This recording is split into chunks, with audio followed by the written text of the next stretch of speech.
Hey everyone, welcome to the channel. All things Middle Earth here. Today we're talking about the commander Sauron, who is a mythic commander on the evil side. Now, we've been covering a lot of free-to-play or new player content, and so while this might be a little ways for some players, I want to talk about Sauron sooner rather than later with newer players, because I think he is kind of one of a kind in this game. You need to understand how he works. If you're playing on the good side and you don't have Sauron, if you're role play, it's very important to understand how he works because he can make or break a lot of battles. And if you are non-roleplay or playing as evil roleplay, I think he's the best commander to invest in over a long period of time in terms of who your first mythic commander is going to be. Now, there are great commanders like Dane and Gandalf the White, for example, who are very much in the meta formation. Dane, Gandalf the White, Beorn, and Sauron, I think, is the tried and true meta in this game. But Dane and Gandalf the White, for example, do have other commanders who can do similar support things. Now, no one is quite as good as these two in their respective categories, but they do have some options. Your Lurtzes, your Shadows, your Gimlis, your Falcons, your Gandalf the Grey, whatever it is. Again, not quite the same, but they do some of what these guys do. Where if you look at Sauron, there really isn't anybody who does exactly what he does really on any level. So we're going to talk about how to build him, how to counter him, what gear to look out for, all that kind of stuff. So if you're a new player or a returning player and just want to know how to build a Sauron correctly, stay tuned. That's coming up in just 1 second. And before we jump into the actual build, what you see on the screen here is the top-up link. This is an affiliate link I have through NetEase. This is on their website. They do this for all their games, so it's a pretty normal thing for them. But if you click on this link, which is in the description down below, you can make purchases as if you would make them in-game. So instead of going to the game section and buying stuff, buying gems or whatever packs, you can log into your account by putting in your server and your UID, and you can make purchases on this website. Now, couple of good things about this: it's cheaper in some parts of the world, so if you're not in America especially, it can be cheaper for you, so check it out regardless, but it can be cheaper. There is a point shop that has some rewards. Honestly, not the most amazing rewards in the world, and I hope they change this, but there are some benefits if you're spending here. And really, the kicker, the reason I'm promoting it is because it's an affiliate link. It does support the channel. So if you're already spending in the game, consider using the link, because it's a way for you to kind of not really spend any more money at all, but support the channel, which does mean a lot. It helps me keep making content like this every day. So consider using this if you're not already. If you're not spending, obviously no sweat. Hit the subscribe button, like button, all that good stuff does help support the videos and the channel grow. So it's very appreciated. But with all that spiel out of the way, let's go ahead and get into the actual build.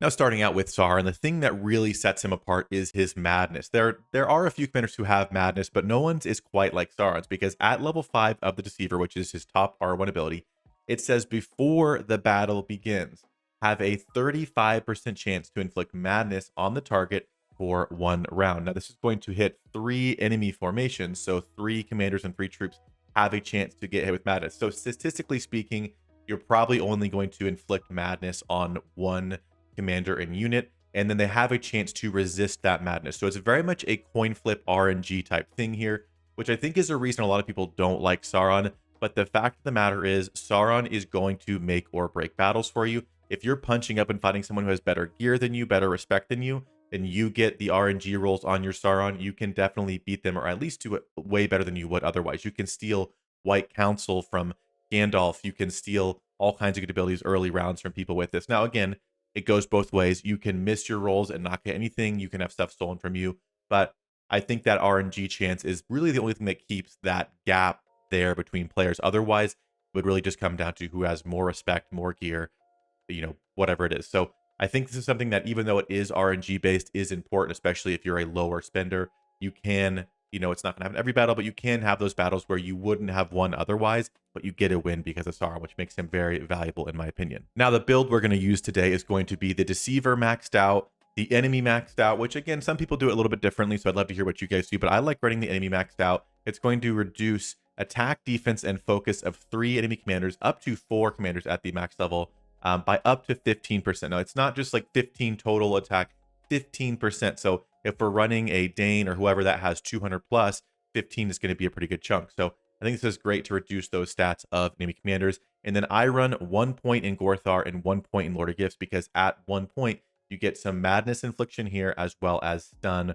right here. So I think this build, basically the way I have mine right now, I don't have enough points to max out the enemy yet, but I've got the Deceiver maxed out first. I've got my points here in Gorthar and Lord of Gifts, and then I'm going to finish maxing out the enemy. Now, depending on your gear, which we'll talk about in a second, You could look at running more of a hybrid build. I would always run Deceiver, but some people with really high and with Z6 Saurons will run both damage builds maxed out with the Deceiver. So it can definitely depend on your situation, but this is how I like to run him. Now, before we get into the gear, I want to explain what type of stats we're going to look for on Sauron, because if you look at his kit, it's a support kit. So far, there's really nothing we see. Well, there are some things. So first of all, we can see that this actual part of Deceiver is that you're going to make the enemy units, make the enemy formations receive extra damage, 10% modified by focus stats. So he does want focus, but a quick note on this, it is modified pretty poorly by focus, which is probably a good thing because it would be kind of broken, but it's not like White Council or like Falgon's Thrain's Guard ability that with even just like half strength and gold gear, you're getting 50, 60%, whatever it is.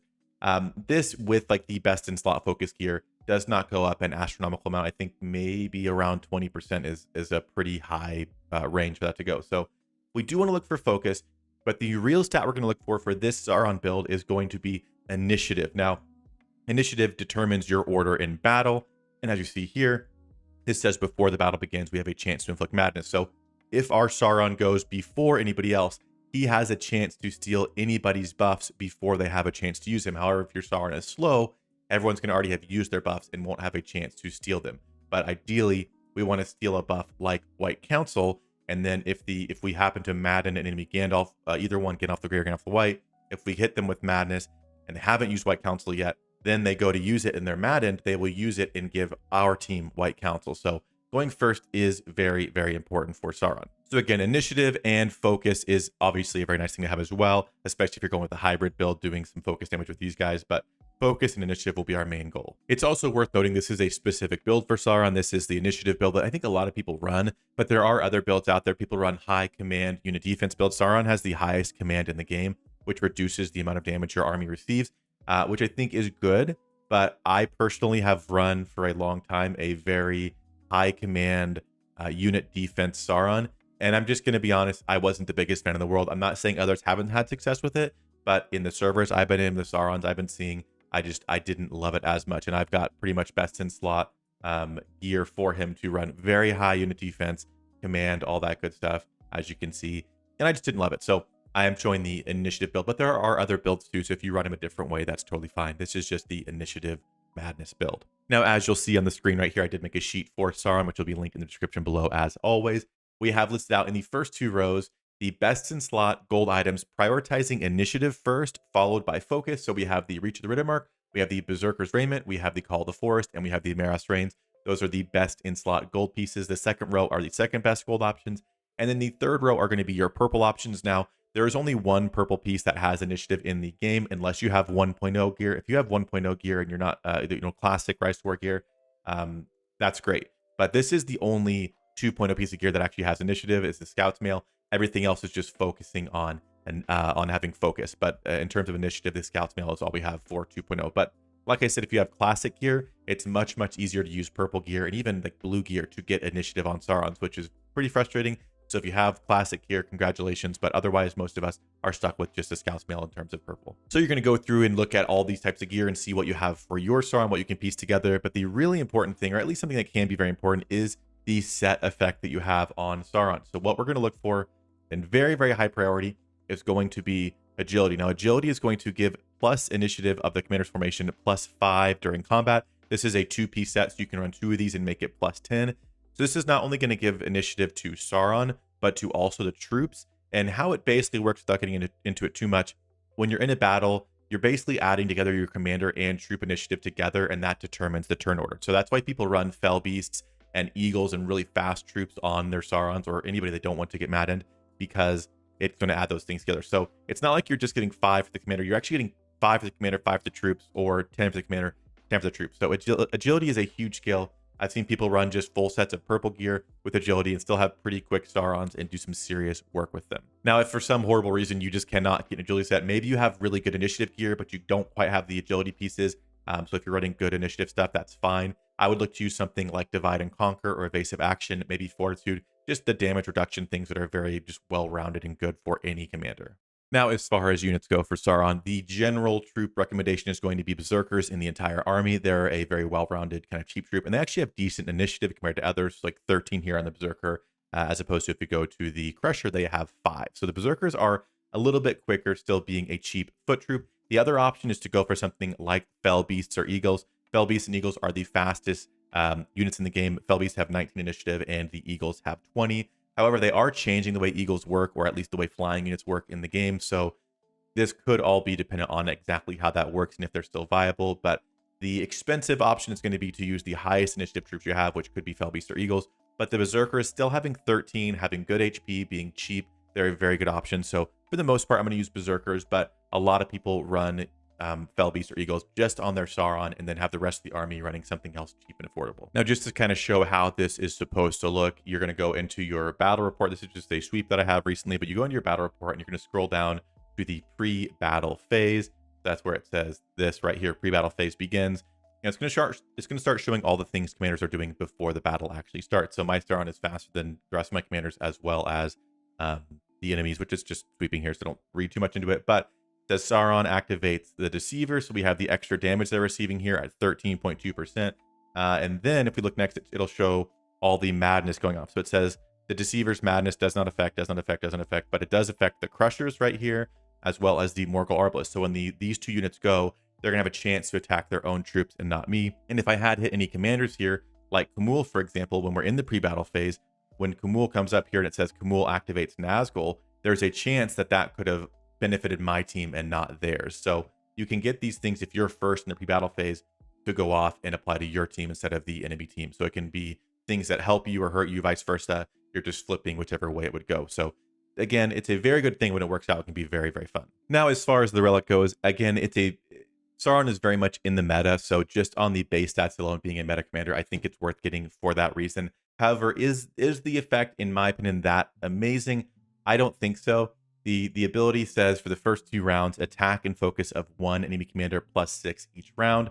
From round 3 onward, attack, focus, and initiative -6 each round, stacks each round, and cannot be purified. So you basically buff them up for 2 rounds and then tear them down by the end, which again, I think it can have its advantages. However, the initiative, this isn't going to happen until round 3, so the early battle initiative stuff that's happening that we're talking about will have already come and gone. Now, again, it's still going to have its uses, but I don't think it's worth going into as your first or second relic necessarily. I think there are better ones that have better value, but it's not a bad effect. The stats are good, so it's going to get a fail for me technically, but I do think it's a solid relic, just maybe not the first one I'd go for. And last but not least, before we wrap up, I did mention at the beginning of the video that this is the commander I go for first if I was starting a new account. And I want to show everyone how to do that just in case you don't know. You're going to go to the bottom right of your screen to the Matham section and into this little scale you see on the left side. We're going to click that, and then we're going to go over to this hammer, which is the item recycling. This is where we can recycle our items into vouchers, and there are vouchers for each tier. So if I'm a brand new player starting out in season 1 and 2, however long it takes, I'm going to basically take every single respect item I get for any other mythic commander that's not Sauron, and I'm going to turn it into these vouchers, which gives you 16. Now you go over here to this tab again that we started at, you scroll down, and you can get 10 items a week for 40 vouchers a piece. So it's basically a 3-to-1 rate. It's not that good, but I think Sauron is that good that it's worth doing. Now, if you have your wish list set up and you've got commanders like Dane and Beorn and Gandalf the White, you don't have to get rid of those. You can save those long term, but it just depends on how quickly you want to get Sauron and really how free to play you are and how long you want that to take. So if it were me starting out free to play, I would scrap everything, even if it was for Dane or whoever. I would scrap it and go for Sauron first, just to get that taken care of. But you can kind of go as fast or as slow as you want to here. And lastly, I will say too, I keep saying lastly, but this is actually the last thing. I think Sauron's great too, because he only really needs respect 2 to be used for his main function. So you don't have to unlock him and get him to respect 5 right away. You can get him to respect 2, which just gets you the ability to level him up to level 50. Beyond that, I mean, if I had him at respect 2, I'd just be running Lord of Gifts and the Deceiver maxed out, and that would be fine. It's not going to be a bad build. I like the enemy for a little bit more support better, but that's just the hybrid build at respect 2. So the cost to use his most effective build or his most effective skill, being the Deceiver, is very, very low, which I think is a huge win for Sauron. So again, that's why I'm saying invest in Sauron early, because you don't have to do that much to get the benefits from him, whereas other commanders really at least want R5, some want even more than that just to have enough points to really get going. So I think Sauron's a great option and definitely want to go for early. But that'll do it for our video on Sauron. Let me know what you guys think. Do you run him differently? Do you think he's worth investing in as a first commander? I do, and like I said, I would, if I was starting over, I would go for Sauron first. I just think it makes a lot of sense. So let me know what you guys think. I know he's kind of an RNG-based commander, so I think people are very mixed on it, but I like rolling the dice. I think it's fun. It's like the last kind of RNG fighting thing we have in the game, really. So I enjoy that, but that's just me. So let me know what you guys think. That'll do it for this video. And as always, I'll see you guys in the next one.